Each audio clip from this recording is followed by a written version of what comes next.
اور ہم نے نہ تو ان مشرکوں کو کتابیں دیں جن کو یہ پڑھتے ہوں، اور اے نبی صلی اللہ علیہ وآلہ وسلم نہ تم سے پہلے ان کی طرف کوئی ڈرانے والا بھیجا،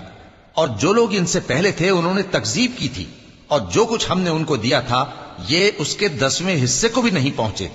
پھر انہوں نے میرے پیغمبروں کو جھٹلایا، سو میرا عذاب کیسا ہوا۔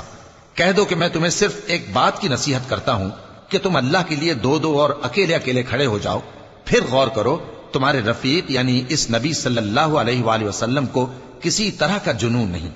یہ تو تم کو سخت عذاب کے آنے سے پہلے ڈرانے والے ہیں۔ کہہ دو کہ میں نے تم سے کچھ صلہ مانگا ہو تو وہ تمہارا، میرا صلہ اللہ ہی کے ذمے ہے اور وہ ہر چیز سے خبردار ہے۔ کہہ دو کہ میرا پروردگار اوپر سے حق ہی نازل کرتا ہے اور وہ غیب کی باتوں کا جاننے والا ہے۔ کہہ دو کہ حق آ چکا اور باطل نہ تو پہلے کچھ کر سکتا ہے اور نہ دوبارہ کچھ کرے گا۔